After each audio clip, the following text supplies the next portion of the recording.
જય માતાજી, જય મેલડીમાં બધા યુટ્યુબ મિત્રોનું ગીતા રાઠોડની ચેનલમાં હાર્દિક સ્વાગત છે। આજે હું એકાદશીનો વિડીયો લઈને આવી છું। તો મિત્રો, વિડીયો ગમે તો લાઈક, શેર અને સબસ્ક્રાઈબ કરવાનું ભૂલતા નહીં। રાધે રાધે। આજે આપણે જાણીશું કે એકાદશી વ્રત કેમ કરવામાં આવે છે, તેનું શું મહત્ત્વ છે અને આ પવિત્ર દિવસે શું કરવું જોઈએ। તો મિત્રો, હિન્દુ ધર્મમાં એકાદશીને ખૂબ જ પવિત્ર તિથિ માનવામાં આવે છે। દર મહિનામાં 2 એકાદશી આવે છે, બરાબર। એટલે કે વર્ષ દરમિયાન કુલ 24 એકાદશી આવે છે। ભગવાન શ્રી વિષ્ણુને એકાદશી અત્યંત પ્રિય છે।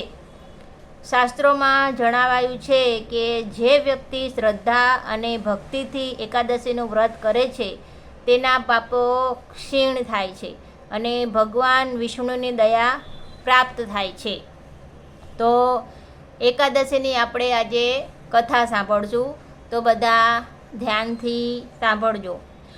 પુરાણોમાં એક સુંદર કથા મળેલ છે।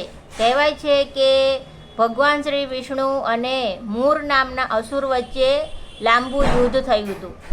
યુદ્ધ દરમિયાન ભગવાન યોગ નિંદ્રામાં ગયા ત્યારે ભગવાનના દિવ્ય તેજમાંથી એક દિવ્ય શક્તિ પ્રગટ થઈ। આ દેવી શક્તિએ મૂર અસુરનો સંહાર કર્યો।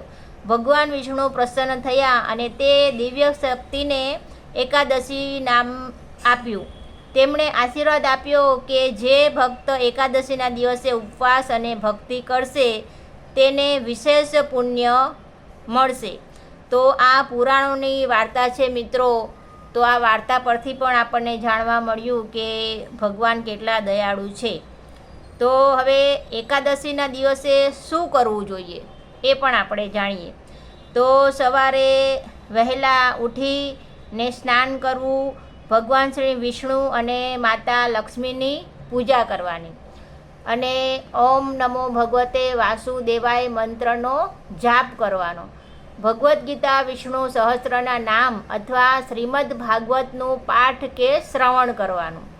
શક્ય હોય તો જરૂરિયાતમંદને દાન કરવું અને ગાયને રોટલી તો અવશ્ય ખવડાવી મિત્રો, કેમ કે એકાદશીના દિવસે ગાયને રોટલી ખવડાવવાનું બહુ જ મોટું મહત્ત્વ છે મિત્રો। એકાદશીના માત્ર તિથિ નથી, પરંતુ આત્મશુદ્ધિ અને ભગવાન પ્રત્યેની ભક્તિનો પવિત્ર અવસર છે। એકાદશીમાં આપણે પ્રભુને પ્રાર્થના કરવાની કે હે પ્રભુ, અમને સત્યના માર્ગ પર ચાલવાની શક્તિ આપો, અમારા મનને શુદ્ધ રાખો અને સૌના જીવનમાં સુખ, શાંતિ અને સમૃદ્ધિ આપો। એકાદશીનું વ્રત બહુ જ પાવન કહેવામાં આવે છે। હરિ હરિ મિત્રો, એકાદશી હોય તો એકાદશીનું ભજન અવશ્ય ગાવું જોઈએ। તો ભજન હું એકાદશીનું ગાઉં છું, તો તમે મારી સાથે જોડાયેલા રહેજો। જય શ્રી કૃષ્ણ, રાધે રાધે।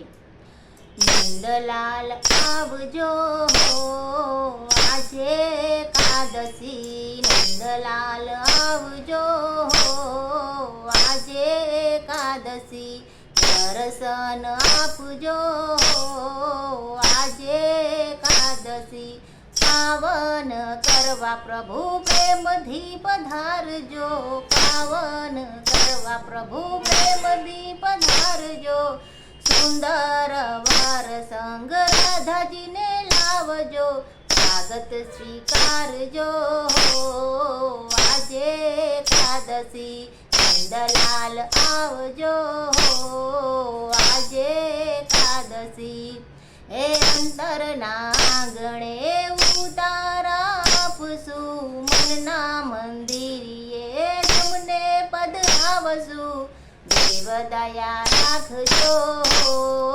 આજે એકાદશી, નંદલાલ આવજો આજે એકાદશી, હે દિલના દરવાજે તોરણ બંધાવશું, ભાવના પુષ્પોની પાંખડી ધરાવશું, અહીંયા હરખાવજો આજે એકાદશી, નંદલાલ આવજો આજે એકાદશી, હે શ્રી રણ છોડ તમને મળવાનું મન છે, ધીરે આવો તો શ્યામ તમને સોગંદ બંધ છે, આખડિયું ઠારજો આજે એકાદશી, નંદલાલ આવજો આજે એકાદશી, દર્શન આપજો આજે એકાદશી, નંદલાલ આવજો આજે એકાદશી। બોલો શ્રી કૃષ્ણ કનૈયા લાલ કી જય, દ્વારિકાધીશની જય। જય શ્રી કૃષ્ણ, રાધે રાધે। તો મિત્રો, આજનો એકાદશીનો વિડીયો તમને કેવો લાગ્યો, ગમ્યો કે નહીં, કમેન્ટમાં મને જરૂર કહેજો। અને વિડીયો ગમે તો લાઈક, શેર અને સબસ્ક્રાઈબ કરવાનું ભૂલતા નહીં। કમેન્ટમાં જય શ્રી કૃષ્ણ જરૂર લખજો। તો આવજો બધા મિત્રો, જય શ્રી કૃષ્ણ, રામ રામ, જય મા મેલડી।